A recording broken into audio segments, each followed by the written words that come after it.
you see blind people when you're not blind, and you feel bad. You're like, oh, I wonder what that's like. I wonder what they're going through right now. And I'm far from blind at this point. But it's a door has been opened, and I'm sort of heading down a path. And I'm hoping that I can use my comics to help illuminate that way for other people at the same time. So. Welcome to the See-Through Podcast, a podcast that creates transparency on life with a disability through raw conversations with the disability community. I'm your host, Lance Johnson, and I live and I podcast with the eye disease, retinitis pigmentosa, or RP for short. In this episode, I talk with the very mysterious and very talented Andy Ulanoff, who you may know as the man behind Yaplause Comics, which he describes as the home for not funny comics. In this episode, Andy and I talk all things Yaplause Comics. We talk his retinitis pigmentosa diagnosis, the state of digital art and social media, and much more. But before our interview begins, make sure you subscribe to the podcast. Follow on social media. The handle is @SeeThroughPod. And if you want bonus episodes and exclusive content, go join the See-Through Few over on Patreon. The link is in the show description. Enjoy.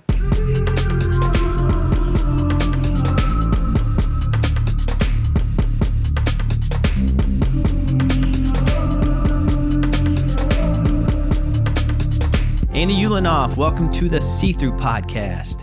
It's nice to be here. Yeah, where are you at right now? Boulder, Colorado. Boulder, Colorado. Okay, yeah, I remember communicating with you via email before this interview happened, and you mentioned that you lived in Brooklyn for a little bit. Yeah, in Boerum Hill, Cobble Hill, Carroll Gardens. I lived in a number of brownstones. I would always get the basement, which had a garden, and I love that neighborhood. And eventually I moved back here to Colorado for other reasons. Yo, that's a beautiful neighborhood, Cobble Hill. I sometimes I just go there just to walk around if I want just a nice scenery, and it's also pretty quiet over there. I was neighbors with Heath Ledger and Michelle Williams. They lived right on the corner. Oh, really? You'd see them with their baby. Yeah, that was when I was there. It was a while ago now. Wow. Okay. Yeah, I always love talking about where people lived here because New York's so massive. It's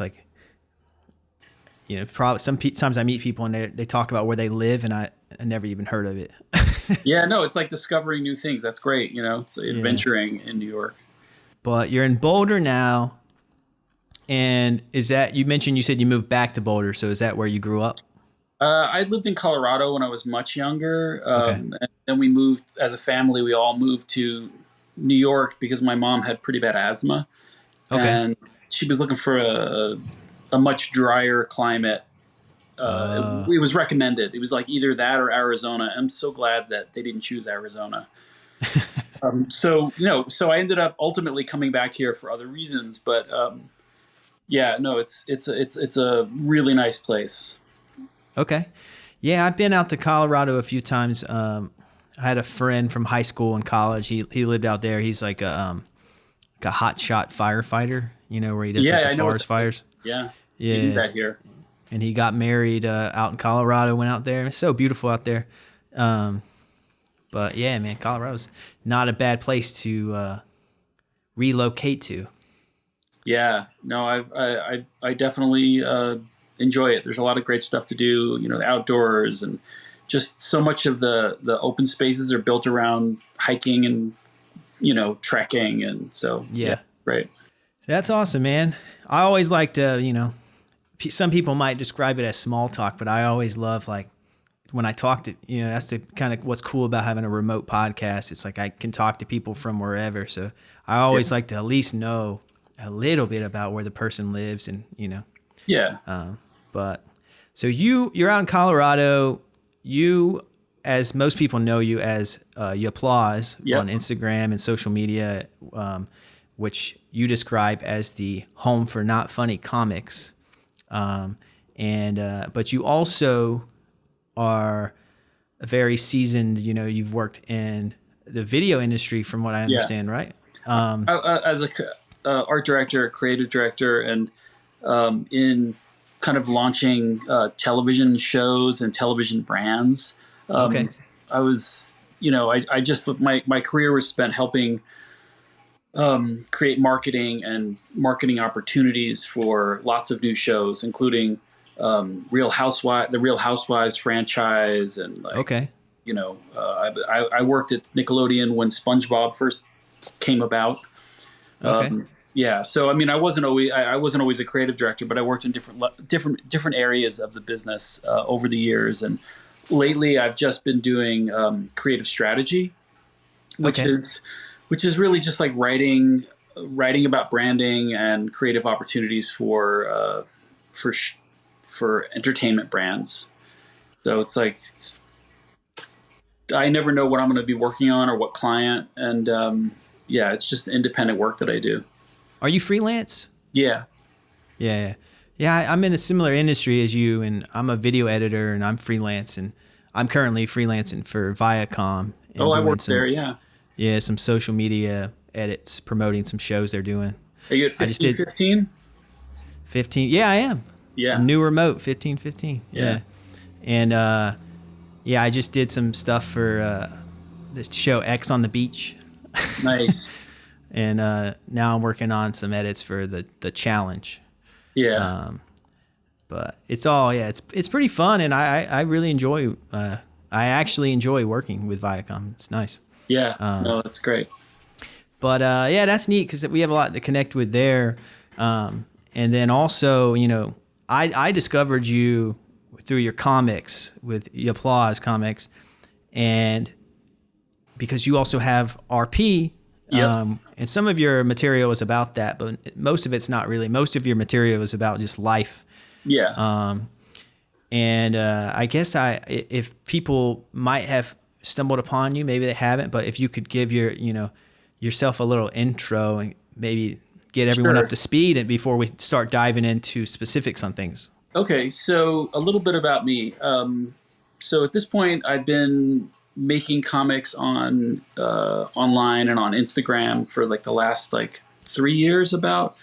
I started doing it when I started making art again, after not having made any art or anything art related for like 20 years, or at least anything for myself. And a friend of mine had a site called Ello, and it's still out there. But I started just making pieces and putting them up there, and I found there was an audience for it. And so I've always loved comics. I collect them. As you can see behind me, there's tons of books. And I've always been into reading comics, but I'd never really made them before. And I found it was an interesting exercise to make comics, because you could create something that's at one hand seems kind of funny, but also could be kind of dark. I thought that it gave me a lot of range.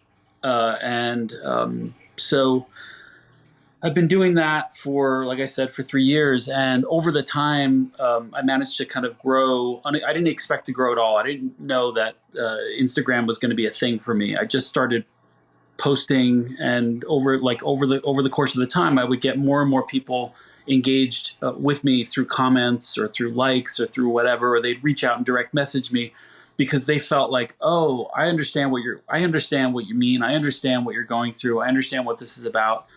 And because it's happening to me, they would say. And my goal was not to make comics for other people or to make art for other people. Ultimately, it was still just for me, about just asking questions about things that I didn't have the answers to. And so I found that the art became the answer, and other people, it kind of resonated with people, I guess. And I found people all over the world who we all connect on some level when we're talking about, is it whether it's mental health issues or issues of your, how you feel about yourself, how you think others perceive you. I over this time and more recently, I had found out that I had RP. and I sort of peppered that into my comics a little bit, and I found that I found a connection with a whole different audience that I didn't know that there was an RP community. I didn't know anything about it, and just doing the comic about it, suddenly it's like as people started coming out of the woodwork, and they're like, yeah, I have RP too. We're all at different stages, but it really helps to know that other people are going through it, because it's just less scary. Because it's not something I ever thought about or even took seriously. You see blind people when you're not blind, and you feel bad. You're like, oh, I wonder what that's like. I wonder what they're going through right now. And I'm far from blind at this point. But it's a door has been opened, and I'm sort of heading down a path. And I'm hoping that I can use my comics to help illuminate that way for other people at the same time. So, yeah, that's one big thing that's one big reason why I was excited to talk to you, because I'm at the beginning stages of RP. Like, I'm not legally blind. But I feel like, there's a lot of value still for our viewpoints on it, because we kind of, and I talk about this sometimes, is we know what it's like to be fully sighted. You know what I mean? Yeah. And so to know that our vision is going to go away, it's kind of a mind game a little bit sometimes. And it takes a lot of work within yourself to kind of wrap your mind around it. And it's still ongoing. And I don't know if I ever will have my mind wrapped around it, but having a podcast like this helps. Talking to people like you and other people with RP helps me kind of do that. And I'm sure your comics do the same thing. And you work as a creative director in video. So I was like, man, we have a lot in common. We're going to have a ton to talk about. So, but yeah, so you were diagnosed. That was actually going to be my next question. You were diagnosed, kind of later in life, right? What made you, what was, I guess, a symptom? Usually there's a symptom that pops out. Like with my mom, she saw floaters first. So like, what was your first thing? I got to be honest. Every time I hear people say floaters, I'm still not exactly clear what floaters are. But something that I noticed before I was diagnosed was like these like arcing lights that go over my eyes. It's like a shooting comet in the shape of like a crescent moon, and it passes through my field of vision. Like mostly when my eyes are closed, I see this more often, but it happens. And I was like, I just remember it happening, and then maybe it happened a few more times, and I was like, I went to the doctor about it, and I wanted to find out why I was like getting these things. Do I have a brain tumor? Like that was really my concern, and so I ended up ending up having to spend a few $1,000s for an MRI, because my medical plan wasn't going to really cover it unless I went through the deductible first. So it cost me the full price. And they said, well, it looks like you don't have a brain tumor. That's good news. But I think the doctor's like, you should get checked for RP. And he does this like description. He's like really nonchalant about it. And he's like, yeah, it's like your vision starts shrinking, and like eventually it gets smaller and smaller until it's like nothing. And I'm like, he tells me this in like such a way that he was like, don't worry, put some cream on, you'll be fine. And I was a little, I think I made a comic about this situation, and it's just like, it's kind of shocking that you're like, okay, maybe it's not that thing. And so then I ended up getting genetic testing, which is what after the eye doctor like determined that it really was, like he thought it really was RP. He's like, and they did a field test, and he's like, oh, there's lacking in peripheral vision. Then that's like when that was when the genetic testing became like the definitive like, you've got it, now you're one of us kind of thing. And it's like, I gotta say, and I think I mentioned this to you before, I was like, the problem with this diagnosis, because it essentially doesn't have a cure yet. Like there's a lot of things on the horizon, but they're like doctors sort of just like they retire. They're like, okay, well, there's nothing we need to do now. We just got to sit and wait and watch it happen. Yeah. Yeah, that is a common thing. It's like, all right, and that's kind of the downside of any type of disease that doesn't have a cure. Is once you're diagnosed, it seems like it's just a keeping. It's kind of funny to say, but keep an eye on it. Yeah, yeah. And go back and to for a while, I would resent going like because I was diagnosed early because my mom has RP, so they kind of wanted to keep close eyes on it. So they kind of picked up on it when I was young, like way before I experienced symptoms, or at least I think I experienced symptoms. And now I can notice things like what you're talking about with these float. And I call those floaters what you're describing, those things is like, Okay. I think that counts. And like, even right now, like I have this like, the strobing, like you rubbed your eyes, and you close your eyes. Like I have that right here, and I have that pretty regularly. Me too. And then my peripheral is diminished, and I also have a few central blind spots. Oh, really? Yeah, because it's like weird. Like I can't see my hand like right here, but I can see it. I can see it here. You know what I mean? Is that dependent on how much light is in the room? Is that in some regard? Light changes it. Yeah, light definitely changes it. Like if I'm outside, but yeah, it's a tricky spot because it's like right here in my central. It's like I can't see right here, but like I said, I can see my hand here, but not here, and it's kind of frustrating because like with RP, you're told like, hey, your peripheral. Yeah. And I don't know, it's weird. It's almost like, and I've talked to other people too, where it's like they say they have like a donut in front of their face, but they can see outside of that donut, but there is like this. So there's like missing chunks almost. So everyone likes, that's the thing. What people naturally like to do is kind of,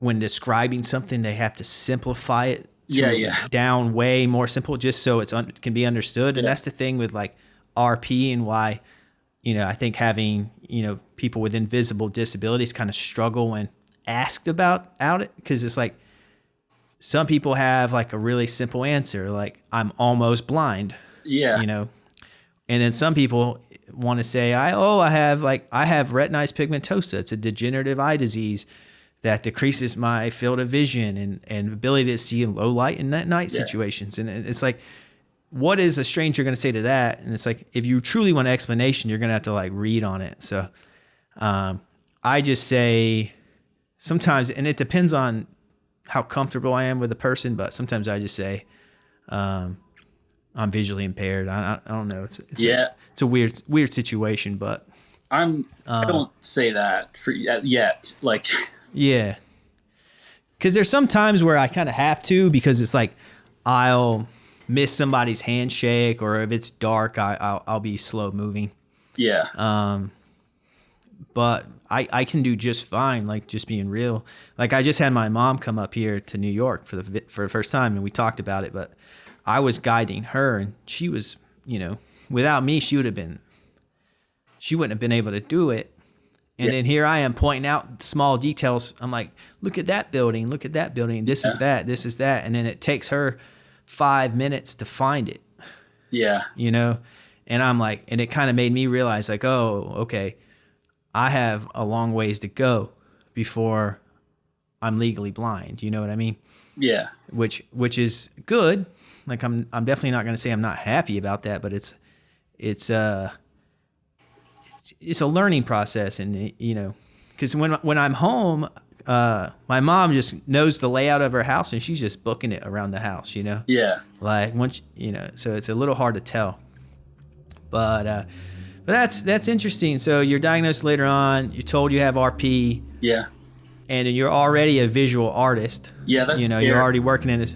So where did your mind go in terms of your career? Were you like, oh, my career's doomed? Because I have thoughts like that sometimes, I do. I mean, initially I was like, I started experimenting with drawing with my eyes closed just to see what I could do, just as an experiment, as a thought exercise, I guess.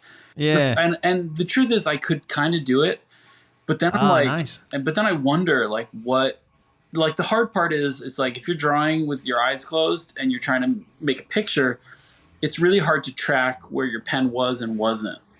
So on an iPad, for instance, it's just a smooth surface. I would have to adapt by like putting blocks of tape on my iPad that like, so I knew where it was, and I could like get a Yeah. sense of drawing like separate panels, because I feel Okay. like I'd want to still draw something within that felt like a comic if possible. But Yeah. I don't. From everything I know, I feel like I should be able to see for a while in the very center of my vision and not have it go there. Yeah. Although That's kind of my thought process with video editing, because it's like I just need to see my computer screen and I can make it smaller. And yeah, and yeah. and there's a guy, the third, what is his name? Blind Sam. He does. Yeah, The Blind Life, Sam Yeah. CV. So did you see he did stuff with like a VR? It's like a VR viewer. And Yeah. he has really diminished central vision, I believe. And Yeah. he's like He has the yeah. opposite of us. His is central vision goes first, and then he has peripheral. Because he was saying that he could watch like Netflix and it's like being in the movies or whatever, because it's like you've got this thing on, and I feel like that's like the smartest adaptation at this point is something to really isolate that area and blow it up, or something Yeah. to overcompensate for the lack of vision. Yep. Yeah. A good example of that is a filmmaker, Sheridan O'Donnell. I've interviewed him on this podcast. He just directed a feature film with some good budget and really good actors. So, and he has RP and he's legally blind. So most of the time on film sets, you have like kind of larger monitors. Yeah. As the director, but he basically had like one the size of like his iPhone. Yeah. And then he would like look at it like that and zoom in on it, and that's how he would kind of look at it, the scene. Yeah.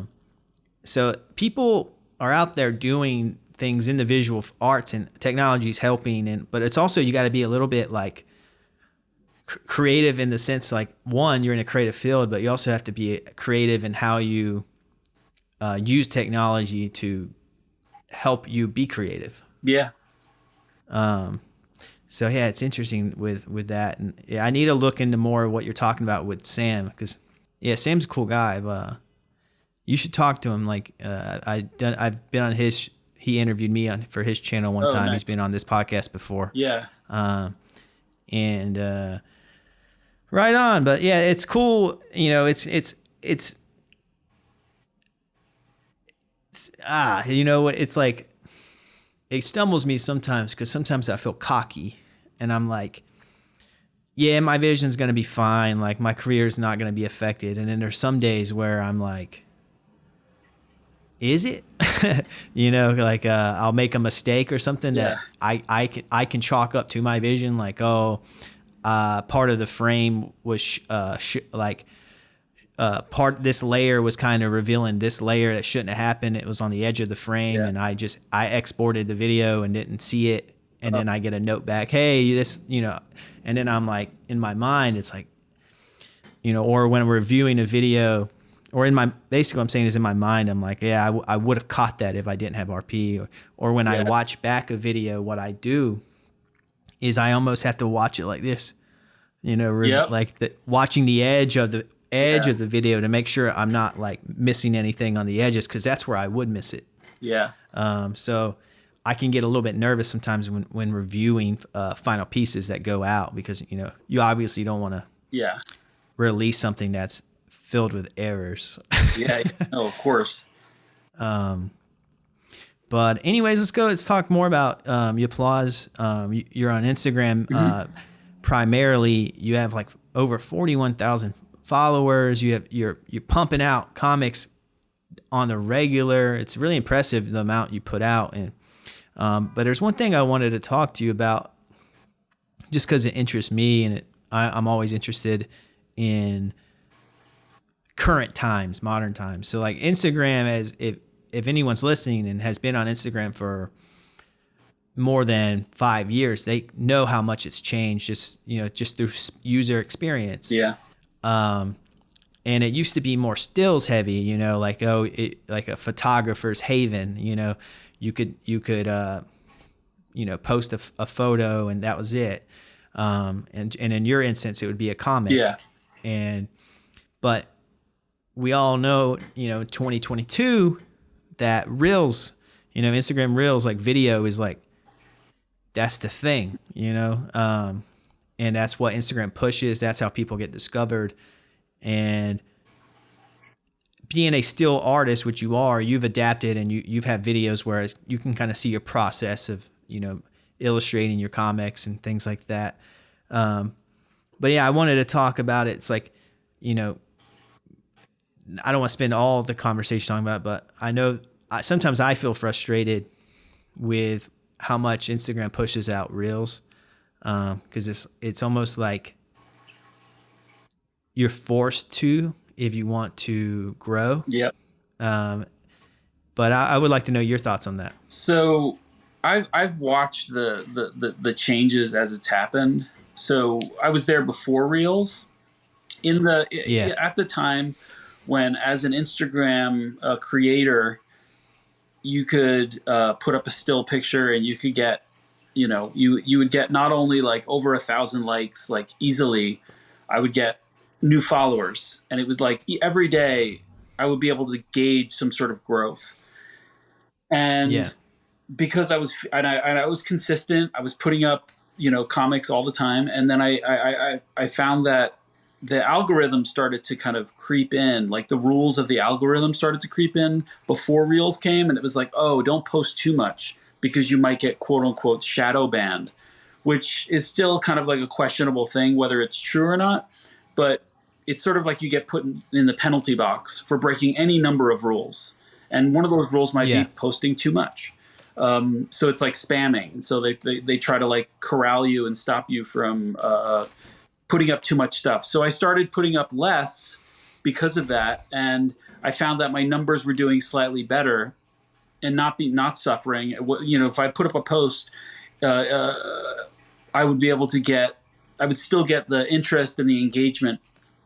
But then slowly but surely, there like every 6 months, a new iteration of the algorithm would change a little bit, and the whole community would be talking about it. There's a comic community where we all talk, and we all complain about the same things. And some of them are much larger accounts than mine, for sure. Like we're talking like close to 1 million, and they, it's the same exact thing. Like they knew that something was changing, and so Reels came out. And at first, it was kind of exciting because they kind of overlapped, where I was able to still get engagement on my putting up stills. But then with Reels, I was getting like crazy engagement. Like tons of people were looking at, we're talking like I would get like 90,000 within a day views on a post as a video of like just like a comic being drawn or whatever, or like a time lapse. That you export from Procreate on my iPad, where I do most of my comics. And it's a tool that you can use easily. It became more and more evident that Reels were like the thing to do. And the trouble is you can only go so far with showing time lapses of your comics and, finding unique ways to kind of I'm not going to animate my comics because they're much too complicated to do that. And so I end up drawing, I end up like finding ways to sort of bring them to life. And to me, it's like, it's not the same. It's like, I feel like I love print. I love books. And I feel like there should still be a place to kind of just look at comics or look at still pictures without feeling like it has to move or have sound or have talking. Whereas like Reels, it's like you got to do everything. You need sound effects. You need, and so initially they were actually even paying to do, like you could make a little money from Facebook if you were posting at a certain time or doing a certain amount of things. And I've just found that the algorithm is once again changed, and they're not giving, like, you're not getting extra engagement for doing that same thing anymore. And so as a result, my numbers actually have stopped growing completely, and they're actually dropping. So like I think I had close to like 45,000, and I've been like struggling to hold on to that. And whatever, maybe it was 43,000, but I lose like perhaps like 100 a week now, or every 2 weeks. And there's no way to get these people back because when I see my own feed in Instagram, it's just like, it looks like TikTok now, although it isn't. It isn't TikTok, but it operates as like that. So the truth is, like, I'm trying to figure out how to actually leverage TikTok rather than trying to make reels work. I feel like the ultimate end goal is to find new, like, fans, or, you know, who want to see what I'm doing. Yeah. And it may, you know, it's not going to just be still pictures, but I can do like a drawing lesson or things like that. And people seem to like that stuff, but it's a slow chore to, you know, to start over again somewhere else. Yeah, I'm always interested, and I'm not even sure how interesting this is to people listening. Yeah, you know, sorry. in terms of like Instagram. No, it's fine. But it's like in my opinion, is like, if I find it interesting, someone else has to. But it's like, the thing is, like, when you're a creator, like, and I talk about this from the podcasting point of view, you know. I recently switched to video, and my engagement has risen, you know, a lot. But I'm also, you know, not posting videos of me like lip singing. Yeah, or dancing. You know, or, yeah. Yeah. So it's like, and I see people who do, and like, they'll call themselves like, and I'm not going to call anyone out, but they'll call themselves like a, you know, disability activist or blind influencer, and all their videos is just them dancing with their cane. And I'm like, and then it gets like 100,000 views, and then their followers are like, you know, just growing like crazy. And I'm just like, I guess that's the way to grow. But I'm stubborn. I'm kind of old school. I'm like, I want to have conversations that are intellectual, that kind of make you think and feel something. And I'm not going to do this like teeny bop promotional stuff. But it works against me, because it's a little bit of me being hard-headed, but it's also like, you know, I don't know. It's just like my style doesn't fit that style. I totally understand that they want to push. I understand that completely. Yeah. Because like, you even talk about, you have a comic, you know, you like to, there's one of your comics that says, it's like, you want to make people feel something with your art, the same way music makes people feel.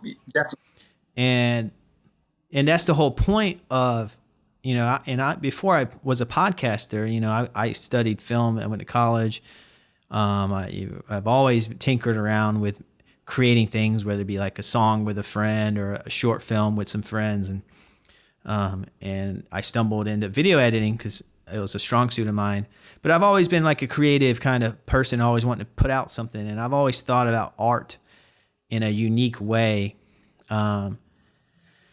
It's like it's meant to entertain on one hand, but it's also can be used to educate and things like that. I always love when those two kind of intersect, and that's kind of what I'm trying to do here. So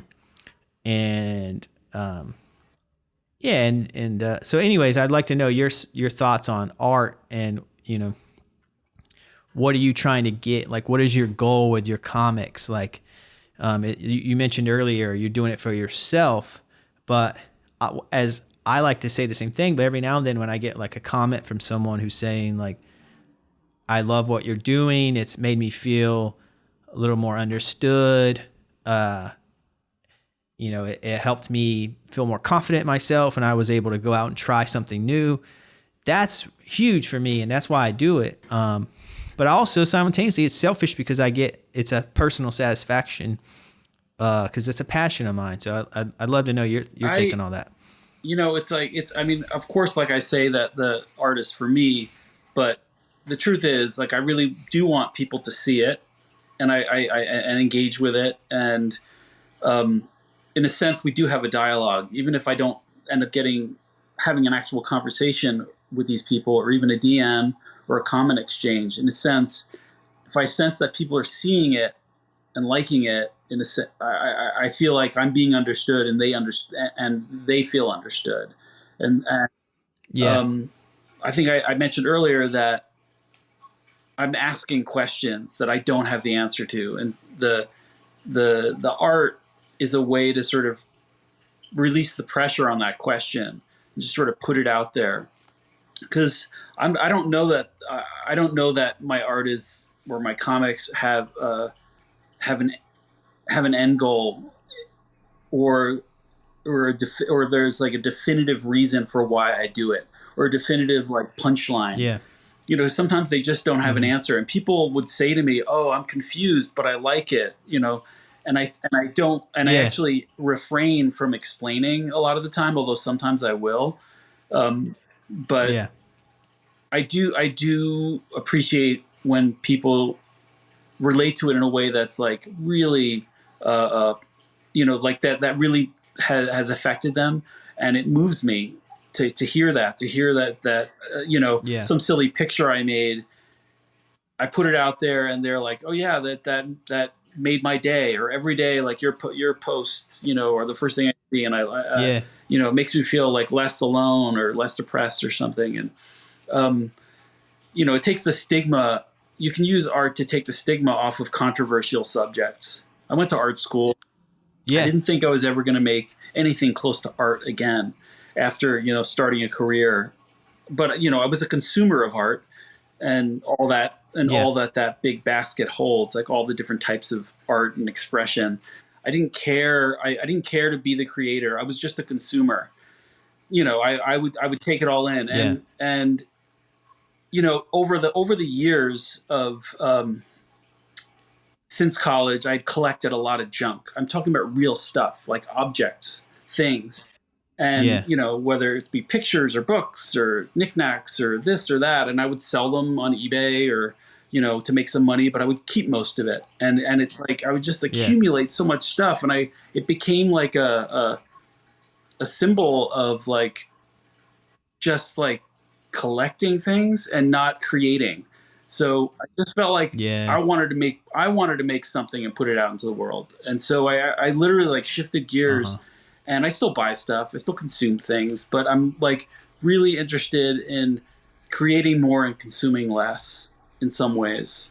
Yeah, I have a very similar outlook. And, a lot of my friends who are filmmakers, they're like true cinephiles and like just watch films constantly and know, film history. And I know a little bit, but mainly just because I was forced to study it in school. But I'm not like that. Like I like having this podcast because it makes me make things. Like I like making things myself versus constantly consuming it.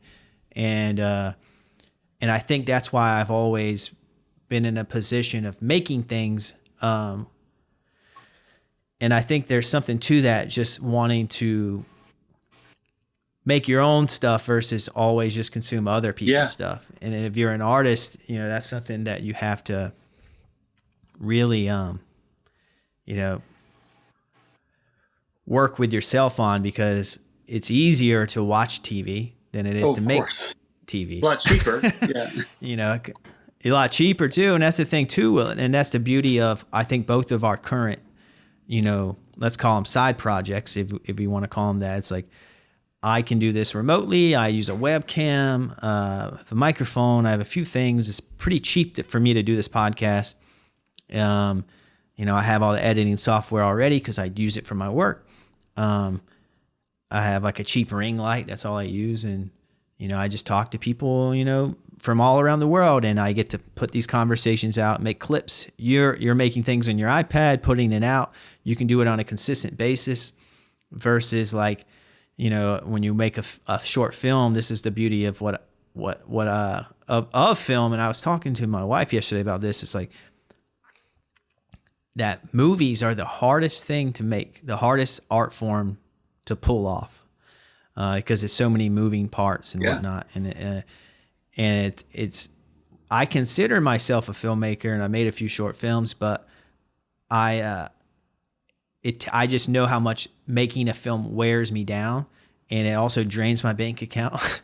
And like, I'm kind of taking this creative break. I'm like, all right, it kind of comes with being an adult and living somewhere like New York where it's expensive, but it's like, you can't just make everything that you want to make because money is an issue.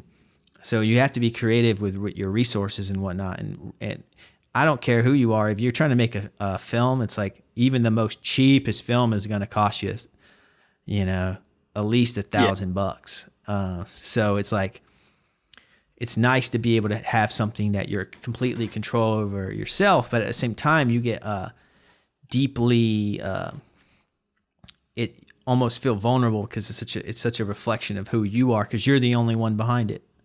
And your comics are like, you know, you have like this cute character. He has like purple hair and like a yellow shirt. I don't know if I'm getting the colors right, but he looks, you know, kind of, you know, like a traditional happy character. Yet the themes of your comics, like, and sometimes the environments, it's like, is darker and it's contrasting from the look of the character. And he's kind of exploring thoughts in his head that sometimes are depressing.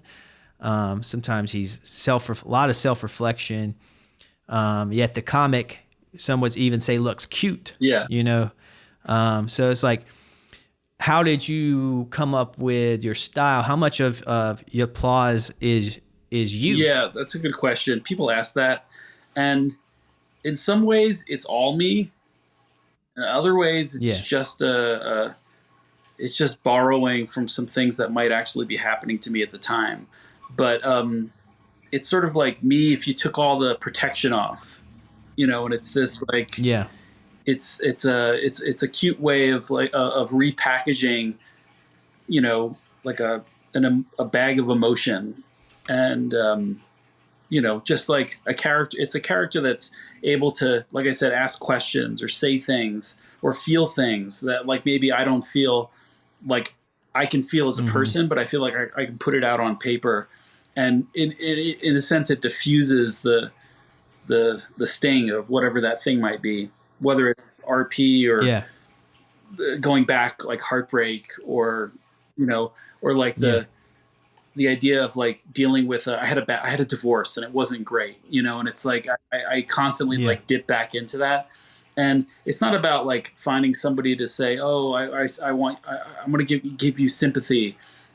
I just like, I think that there's power to like raw emotion, and you can shape it like clay and make something with it. And so the comics does that. And for me, it does that. Yeah. And the character itself, initially, like my initial comics were done in an actual sketchbook.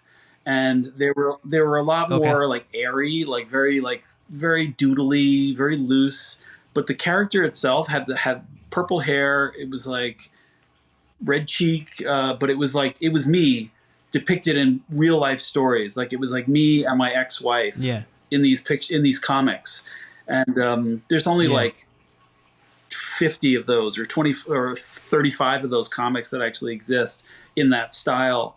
And then I just like something happens like when you do the practice of drawing, you end up like you don't even mean it, but you end up refining and refining and refining, and sort of your hand becomes used to doing certain motions, and you get used to sort of seeing it in a certain way, and it's like a signature. The way like your signature changes over your life, eventually it settles into something.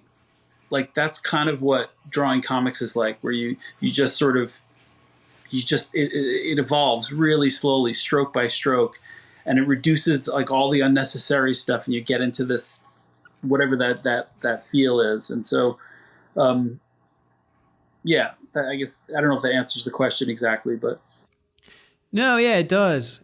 And I think that's a cool outlet to have to express yourself. You know, I'm not trying to sound all pretentious in this episode. I feel like, you know, we're like art and, you know, but it's like at the same time, it's like, I think the reason why, you know, is we get value out of it, and people get value out of art. You know, they may not even understand how much they get value out of it. Like, and the pandemic kind of brought that out. I think in terms of how much music would help people get through things, and you know, missing live concerts, and you know, or binge watching a show, like that kind of stuff gets you through things. It's entertainment that helps you kind of turn your brain off every now and then. And so there's a lot of value in art, and art is important.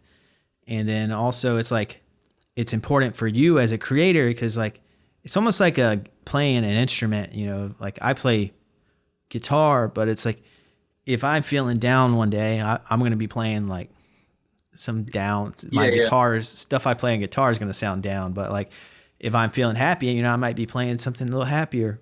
And And I'm sure that's how you are. You might sit down with your iPad, and if you're down, it's going to pour out of you and reflect that mood, and then you're going to put it out, and then the next day you might feel different. But hey, it helps. At least it helps you release that. At least it helps you, know what to, not know what to think, but it there's something to, like, if you're feeling something, to not bury it, and not let it control your life either, but also not let it, don't bury it deep. You got to at least think and sit on it. Why am I feeling this way? You have to set it free, man. And like sometimes like I'll have a mood, and I'll just ask myself, am I having a mood right now? Like what made that happen? Like I'll be outside coffee, and you're just like, I'm not in a good mood right now. What just triggered that? And then like I can tell myself I know what it is, and maybe that will come into a comic like that, because when I figure that thing out. But But I think I love what you're doing, and I'm glad that you're adapting to the changing of times. I'm on TikTok, but I'm not like actually active on there. I kind of just repurpose things that I do. Instagram Reels I'll throw on there. But I don't know. It's like my stubbornness is like, I don't want to be on TikTok. Yeah, well, that's the way I felt at first. Just being honest with you. I mean, I feel like having gone through what I went through with Instagram, which, admittedly, as I grew, I would get more and more likes, and I liked seeing those likes. I liked the response I would getting, this sort of direct feedback on the work that I was doing, and it was affecting me emotionally. And so as the algorithm started killing my growth, I started to feel bad about the work that I was doing, where I was like, okay, this work's not good enough anymore. And then it's like knowing that I cannot change it has taught me to not be as emotionally connected to any post that I put out, which is a huge thing. It's like, if you don't go through that, you're bound to fall at some point. You're bound to like feel crushed and not motivated. And so TikTok is a humbling experience for me because it's starting from zero. And, and I've learned something from Instagram. I've learned to not take it that seriously, the feedback loop. Yeah. So, I'm still making stuff. I'm not making it. I'm making less than I was, but I've told other people this. It's like, I make art on Instagram. I'm not an Instagram artist. Yeah. That's the thing that people assume is like, we're independent creators, but we still have to put out our work. So we're still kind of at, the hands of whatever platforms let us put out our work. Yeah. So in a sense, we're not truly independent unless we make our own, we put everything on our website, but then it's like, how do people even know to go to your website? So it's like, and here's the thing, it's free. So it's like hard to complain. It's like Instagram's free, TikTok's free, YouTube's free. All this stuff is free to make. And then, some have the classic, well, if it's good, people will latch on to it. But I'm about to say something. It may make me sound like an asshole, but it's like going back to like counts and views. It does. You can't look at something with likes or views and that dictates if it's something good or not, because there's some terrible content out there that gets viral views. And it's like, once you kind of like going back to what you said, not taking it so seriously in every post, like, is it successful, because of, how many likes did it get? You just got to tell yourself, well, just remember that one post that was terrible that got all those views. Obviously, there's no correlation to quality and likes. And you know what I mean? Sometimes there is, but I found that what I mean? the most disappointing factor was the powerlessness of it. That no matter how much work you can do, it's really hard to actually reach the people that you think that you want to reach. Yeah. Yeah, and it's frustrating because sometimes it's like you'll hashtag, something because you're trying to reach, like, for example, I'll hashtag retinitis pigmentosa because I want, people who are looking for that to find it. And but then again, it's like, and I talked about this on other episodes, it's like sometimes people with RP or whatever disability, they're living it day to day. It's like when they get on social media or YouTube or whatever, it's like they want to escape it. They don't want to hear about it. So it's like, in a weird sense, it's like you got to be in a mood for certain art. And when I'm making long form discussions and I'm talking about these things in a deeper format, like whoever's listening has to be in the right frame of mind to actually want to listen to it. And, attention spans are different, and it's a hard world. I love long form content and just kind of putting something on and then kind of letting it go. And while working, I'll listen to sometimes 3.5 hour episodes of things. It's like, I've been listening to Dead Eyes, the podcast, and it's really good. Okay. It's about an actor who got fired from HBO miniseries Band of Brothers. Hanks. Oh, I've heard about that. Well, it's like Tom Hanks fired him because he didn't think he had any emotion. And that's really in his only eyes. scratching the surface. It like becomes this offshoot of this point. It becomes this point of departure to go in all these different directions, and really, it's a relatable podcast. And so I think podcasts like yours, it's great. It's like. I had no idea I had the attention. It's there when you want it. I had no idea I had the attention to listen to stuff like this it's like, it's amazing. There's just so much out there. There's like too much to listen to. Yeah, there is. And I like having it, just knowing that this is out there. And if someone's in a mood and they want to, dive into their brain a little bit, they'll click play. But if they want to, it's like, I think about it from my point of view. It's like, a lot of the stuff I watch on YouTube, isn't serious. It's like some comedians joking around, a lot, like, so it's whatever you're in the mood for. And that's kind of the beauty of this. Sometimes I have moments on the podcast where we laugh, but it's sad. Or your comics, you might have a comic one day that's self-reflective and maybe, just comes off as depressing. And then the next day it might be like very hopeful comment. And I think having a range of emotions, I think, is what makes art interesting and fun, because you never know what you're going to get. Like when I sat down to interview you, I didn't know how this was going to go. I didn't know what we were going to talk about. And, I have ideas of what I'm going to talk about, but it's always fun when I do these interviews because that's part of it, is it's reacting and learning live in the moment.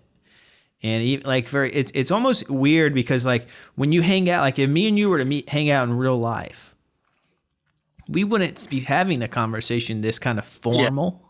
It feels formal, but it's casual at the same time. But it's like, we're going back and forth. We know because we know this. It's in the structure of a podcast that we need to have a certain type of conversation, versus like you going showing me the books behind you and which ones, because that's how it would be in real life. You'd be just like giving me a tour of your house and talk. Maybe we'd go eat food and talk about something completely different than this. But since we're on a podcast, it's like, all right, let's get down to business. We're going to talk about this, and this, and it's just kind of, it's a weird way. It's an efficient way of communicating. I've learned it's almost like, and it's interesting because by the time I end interviews, I almost feel like I know the person pretty, not all the way obviously, but I feel like I have a good grasp of who that person is that I just talked to.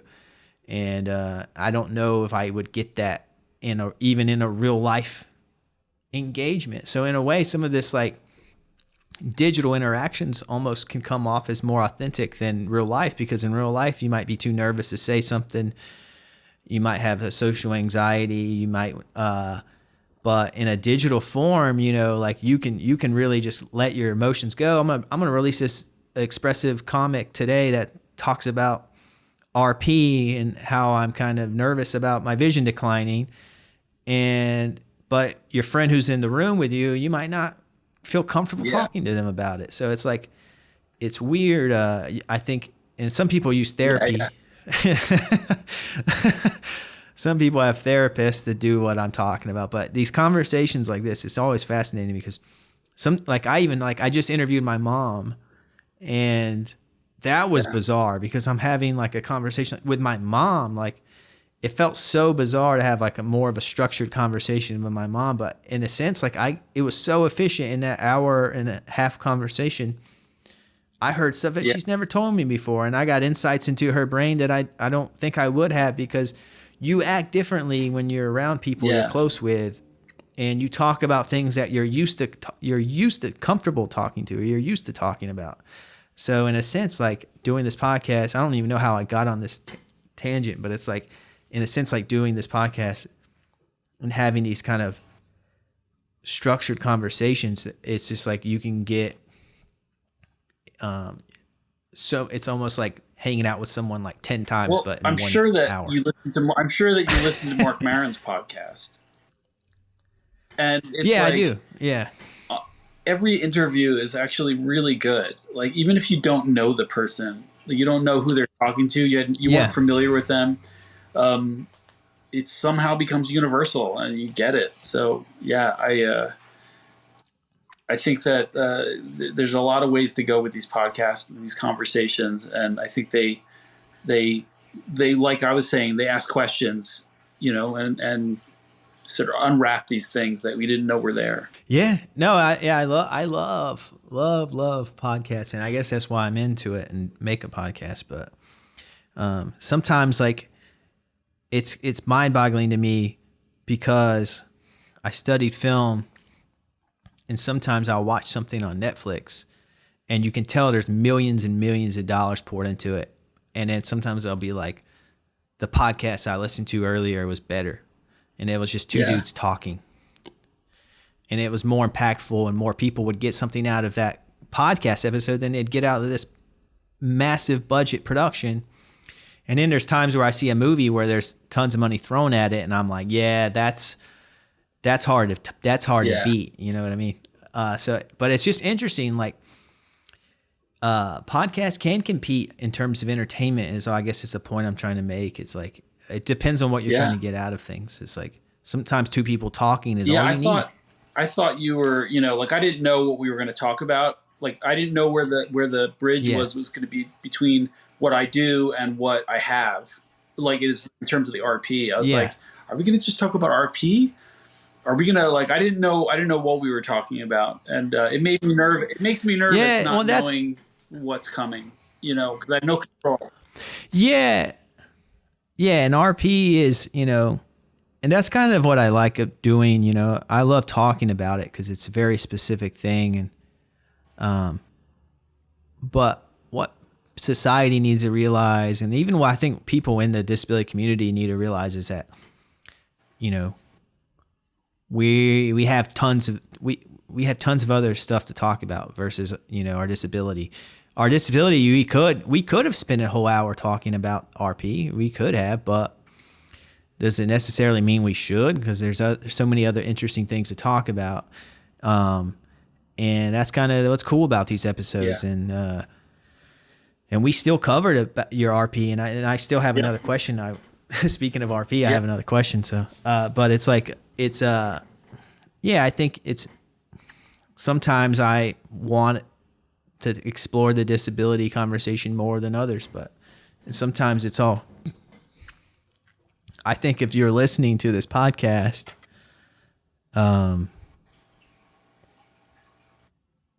you hopefully you appreciate when I don't talk about things. That's just how my brain works. I go on these long rants, like, and I just go on these, one pops in and I go in another one. So it's actually, sometimes it's hard for me to not jump around a ton when I interview people. And this interview, actually, I think I've jumped around a lot. Okay, so. sorry. I hope. No, it's good. But in terms of RP, like you said, you're nervous about it. Yeah. And that's something I find interesting because it's like, and I've experienced the same thing, and I don't even know. I'm assuming we're talking about the same sense of nervousness that I feel sometimes, because it's like I still have good vision. So you feel a little. Are you talking about being nervous about talking about something because you don't want to come across as if you don't want people to think that you're a blind Not comic? necessarily. Like, I'm literally concerned because like I said, when I got the diagnosis, I felt like the doctors just like washed their hands of it, and they're like, "Okay, so that's good. We'll see you." Literally, the doctor's like, "I'll see you in a few years," And I found that my eyes have been getting progressively worse, and noticeably so. Where I didn't notice that I had a problem before I was diagnosed, or I didn't know what happened. Like I wasn't clear that it was happening. In fact, the year before I was diagnosed, at least 2 years before I was diagnosed, one Christmas night, I was putting presents in the back of the SUV, and I opened the trunk and put stuff in, and it's pretty dark out, and I literally banged my face right into the edge of the trunk because I couldn't see. It wasn't that dark. It was like dark enough. It was dark enough that I couldn't see it right. But a normal person would have seen it. But I like sliced my head open and I took care of it, but I had no idea it had anything to do with my eyes. I just figured it was a stupid mistake. And now, as my eyes have gotten worse, I'm really becoming painfully aware of the islands of blank that appear, that are not like, they're not continuous, but they're they're things that like if I'm outside and it's bright out and I've got sunglasses that are okay and I can see more. But if I'm in the wrong place at the wrong time, like I really have blanks, like it's not good. I can still drive during the day well, and I can drive even at night because there's traffic lights everywhere. But it makes me nervous, what's coming, because I don't know when it's going to happen. I don't know when it's going to sort of be like untenable, and something that like prevents me from driving or prevents me from, it puts me into a camp of where, I'm legally blind or something. I know what you mean. And it's kind of like the perspective in which I try to bring to the RP conversation, because there's, when it comes down to it, we see it great for people with RP. You know what I mean? Some people are born with RP, and, I've talked to people who, they're legally blind, and by the time they're in high school, and never even really got to drive, So it's like, on one hand, you're experiencing something that is most people are not experiencing, but then you also are a part of a community that have already experienced everything that you're worried about experiencing. So you don't, in a sense, you feel, or I'm talking for myself, in a sense, I feel grateful that I see as well as I do, but sometimes it's almost like a little guilt that I see as much as I do compared to other people with RP. And then, but also at the same time, like for me having a podcast and talking openly about it, I get self-conscious and nervous about people assuming that I think I'm the voice of RP. Yeah. You know what I mean? When I'm just, when my perspective is just like yours, it's like, it makes me, it's concerning to have RP. It's concerning because my life is changing, and it's concerning that you can't put a pretty bow on a timeline and know exactly when certain things are going to happen. And that process of that worry is something that you have to personally learn to manage. And I personally, I quit driving. A huge part of that is because I moved to New York, but I sold my car and I got rid of my driver's license because I just wanted to solve that problem. That was my way of having control over it. Well, I'm not going to wait. I'm just going to make that move now. Boom, done. Something I don't have to think about. But like, you live somewhere where driving's required, I don't know, I'd probably still have my driver's license, but even when I did, I was a nervous wreck driving.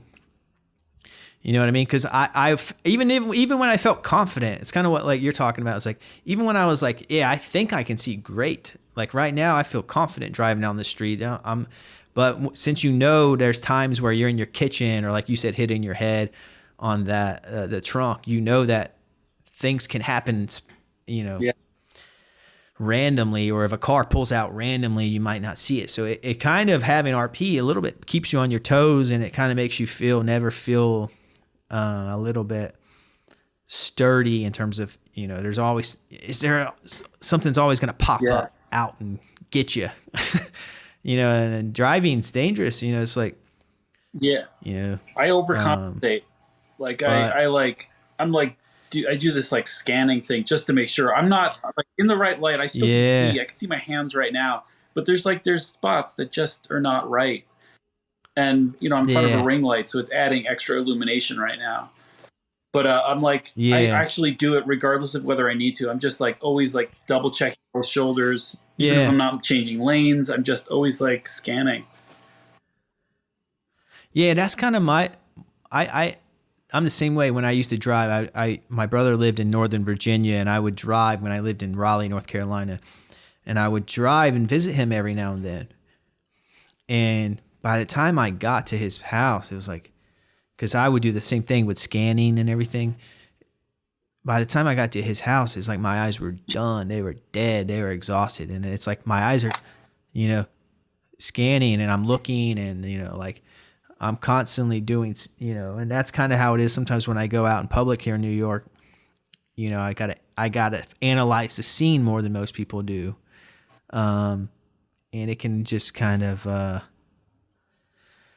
make your eyes tired, and then every now and then you'll have an incident where you bump into someone, and then you're like, oh, and then it's like, man, and then every now and then you'll have a day where you feel like, do I have RP? No, some days is better. Like you almost feel a little bit. Yeah, and it's like, yeah, it's interesting, but I know what you mean when you say you're worried about it. It's almost like a game, like a real shitty game. That you're trying to win. Well, you try to beat the clock, there's treatment modalities that are out there we know of, and they're targeting particular proteins that are, that the eye needs, and it's apparently working, but it's not really a reversal of fortune. It's really just stopping the clock from going forward. And so all of us would be happy to hold on to whatever we have at whatever state we're at.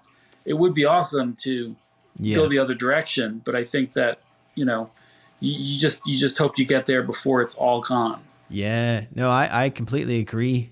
And if I could freeze my vision right now, like I'd be completely it's survivable. I'd be so stoked. You know what I mean? But then I hear stories like, where they just have like a sporadic huge dip in vision. People with RP, they'll just like within a week of time, it's like God. They lose like 30% of their vision. Are you serious? Now I'm scared. Yeah. Now I'm really like, now I have this new like looming threat.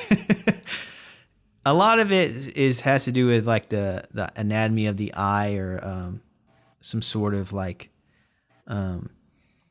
other issue that causes kind of a cause and effect. But but I've talked to people who, basically within a few years' time go from not being legally blind to being legally blind. Yeah. That's scary. And I think that has a lot to do with your specific gene mutation as well, and what kind of RP you have. Yep.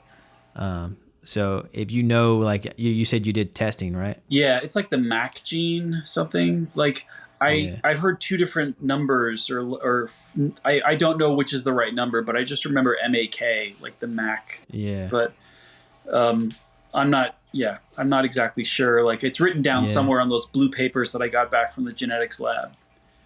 Yeah. Yeah. But that's one thing to look into if you want maybe see how other people with that gene, what their vision is like. That's probably one way to cross-reference it. Yeah. Yeah, I remember that there's like even in the treatments, they were treating certain types of mutations versus others. Like it's very specific. Like everybody's different, and Yeah, exactly. It's like I'll get an email from like Foundation Fighting Blindness, and they're on doing some sort of clinical trial for a specific strain of RP, or I don't even know if strain's a word, but type of RP. So yeah, if you're listening, you haven't done genetic testing, and you have RP or some sort of retinal disease, I highly recommend getting genetic testing, because that's the only way you'll know if your specific gene can be maybe there's something in the works. You could maybe be a part of a clinical trial or something like that. But it's very simple. Like you just got to give a little bit of blood. Some places will do it for free if it's a part of a research program. I just went to an eye doctor, and I already have done genetic testing, but they were like, this is something different, and they just want your blood for their own research. And I'm like, sure, I'll give you my blood. I'll give you my blood. So I'd recommend that for anyone out there with RP and wants to. And plus, I think it's cool to know what kind you have, just if you're a curious type of person. But that's it, Andy. That covers this episode. Stoked you came on. Thanks for having me. Stoked you showed yourself. And thanks for sharing your brain with everyone. But take care. You too.